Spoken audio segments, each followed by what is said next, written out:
If you have typed the name Marcus Cosby into a search bar recently, chances are you were met with a strange mix of results.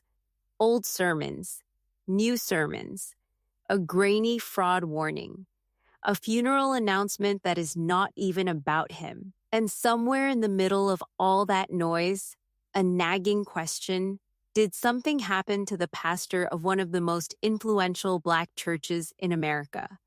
Did he step down? Did he pass away? Did the church fall apart? Stick with me for the next 20 minutes, because the real story is not a tragedy at all. It is actually one of the more remarkable comeback stories in modern American church history, and almost none of the viral rumors about it are true. Let's start with the man himself, because to understand why this confusion even exists, you have to understand who Marcus D. Cosby actually is. He was not born in Houston, Texas, the city he is now synonymous with.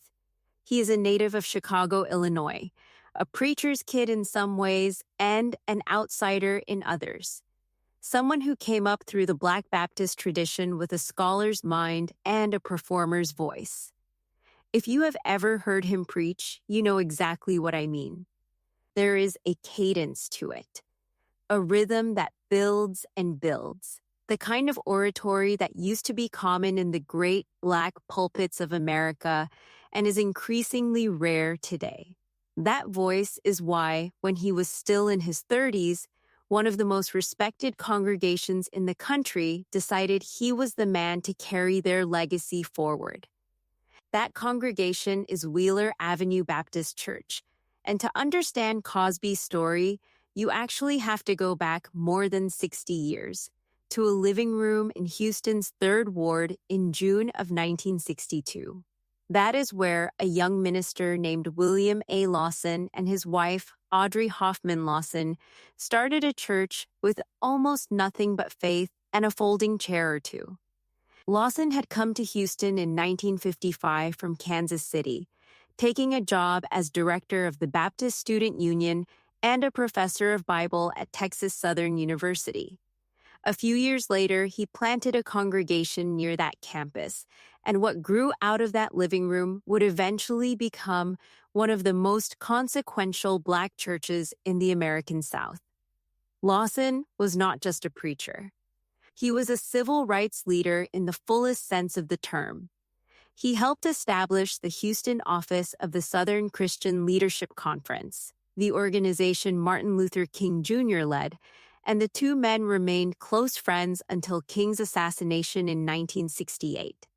Lawson helped lead the fight to desegregate Houston, standing alongside other faith leaders like Rabbi Samuel Karff and Archbishop Joseph Fiorenza, a trio so influential in the city's civil rights and interfaith history that Houstonians nicknamed them the Three Amigos.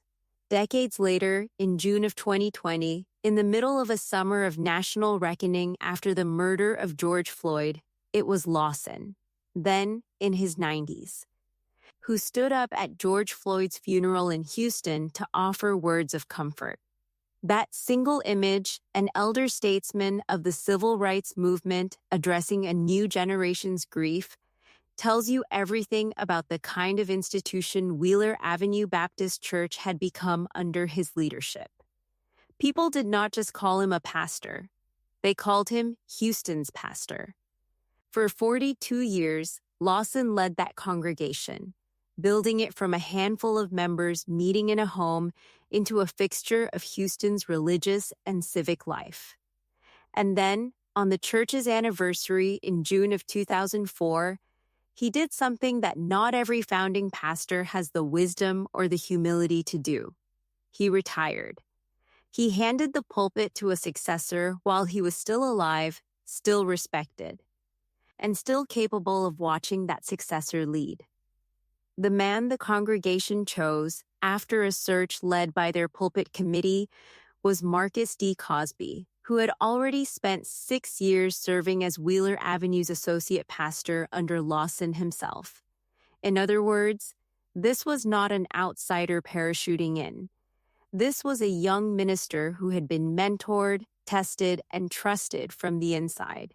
stepping into an enormous set of shoes with the blessing of the man who wore them for 4 decades.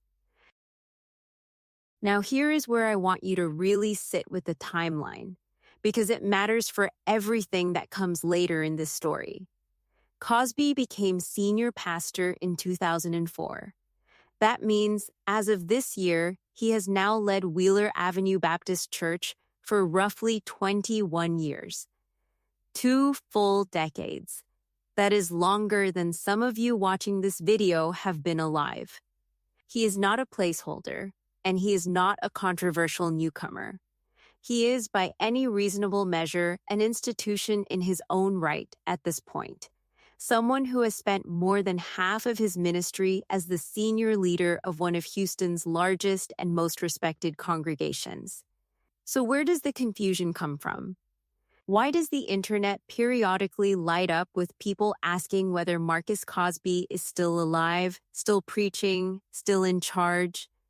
There are really 2 answers, and both of them are almost the opposite of bad news, even though they get twisted into something ominous in headlines and social media captions. The first has to do with fraud. The church's own media team has had to issue repeated public warnings about fake social media accounts impersonating Pastor Cosby, accounts that pop up on platforms trying to solicit money, attention, or personal information from unsuspecting members and admirers using his name and image. Wheeler Avenue has been explicit and direct about this. Dr. Cosby does not personally operate any social media accounts. None of them.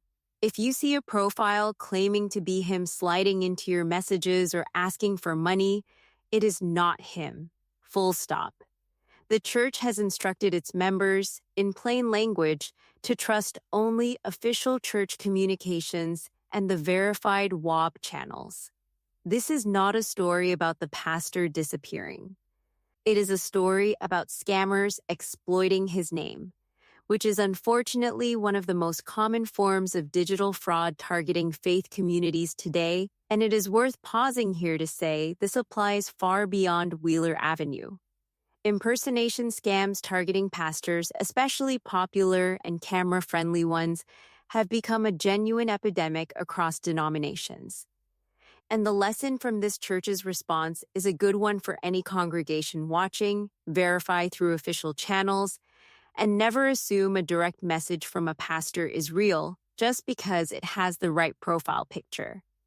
The second and far more emotionally significant source of confusion is the death of Reverend William Lawson, the church's founding pastor, in May of 2024. Lawson passed away on a Tuesday morning at the age of 95, surrounded by his family, according to the church's own statement, which read in part that he had completed his time of service on earth and was now enjoying eternal rest. That news made headlines across every major Houston outlet and quite a few national ones, because Lawson was not just a religious figure, he was a civic icon. A man whose funeral drew law enforcement officials, elected leaders, and mourners from across the city. His funeral services were held at Wheeler Avenue itself in late May of 2024, with visitation and a community celebration of his life stretching across multiple days. And here is the thing. Because Lawson founded the church and his name is so tightly linked to Wheeler Avenue in the public imagination, a huge amount of that coverage got flattened online into a kind of secondhand telephone game. People saw headlines about Wheeler Avenue's pastor passing away, assumed it must be referring to the current pastor Cosby, and the rumor spread from there. Even though Lawson had already been retired for 2 decades and held the title of founding pastor emeritus, not senior pastor, at the time of his passing. It is an understandable mistake. It is also, notably, not remotely true. Cosby was not only alive and well when Lawson passed, he was actively leading the congregation through the grief of losing its founder, which is arguably one of the hardest pastoral duties imaginable, shepherding thousands of people through the loss of the very person who built the institution you now lead. So let's actually talk about what Cosby has been doing with those 2 decades, because the growth story here is genuinely remarkable and deserves more attention than the rumors that overshadow it. Wheeler Avenue today is not the small Third Ward congregation it was in 1962, and it is not even the mid-sized church Lawson handed off in 2004. Under Cosby's leadership, the congregation has expanded into a massive worshiping community, with figures reported by the church and local media placing membership at nearly 20,000 people, a dramatic increase from the roughly 12,000 members reported at the time of Lawson's passing just a couple of years ago. Services now run on a hybrid model, with in-person worship happening every Sunday morning on what members affectionately call the Avenue, and a simultaneous global audience tuning in through the church's own WOBS media platform, reaching people who have moved away from Houston, people who grew up in the church and now live across the country, and entirely new audiences discovering the ministry online for the first time. This is a church that runs multiple services every Sunday, offers Wednesday Bible study both in the sanctuary and online, and holds early morning and evening prayer meetings that connect members via phone and video, a level of infrastructure that honestly rivals a small media company more than a traditional neighborhood church. But if you want the single clearest proof that Wheeler Avenue is not just surviving under Cosby's leadership, it is thriving, look at what happened at the very end of 2025. In a milestone that Cosby announced to his congregation, the church revealed it had officially paid off the mortgage on its multi-million-dollar sanctuary. That alone would be a significant achievement for any congregation. What makes it remarkable is the timeline. The mortgage was originally structured, like most large institutional loans of its kind, to be paid off over 25 years. Wheeler Avenue paid it off in under 5. Think about that for a second. A 25-year debt obligation retired in roughly a fifth of the time it was designed to take. That is not a small fundraising push. That is sustained, disciplined, decades-spanning financial stewardship from a congregation and a leadership team that clearly has its priorities and its finances in order. The celebration reportedly carried right into the church's watch night service, the traditional New Year's Eve gathering held in many Black Baptist churches, where members literally rang in the new year celebrating financial freedom alongside their spiritual renewal. It is hard to overstate how significant a debt-free sanctuary is for a congregation of this size.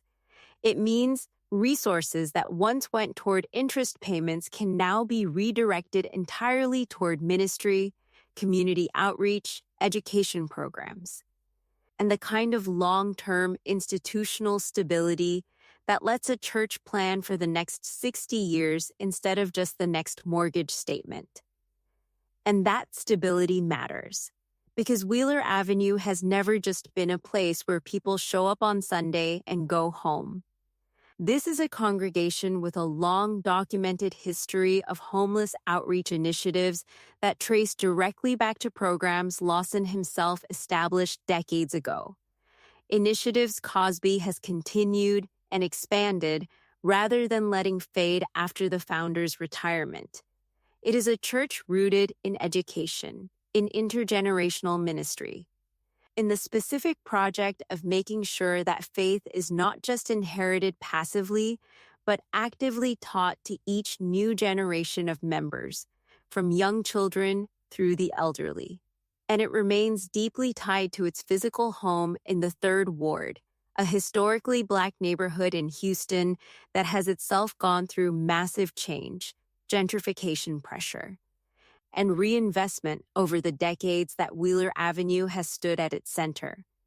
A church staying rooted, staying solvent, and staying relevant across more than 60 years, and two very different senior pastors in a neighborhood under that much pressure is not something you see often.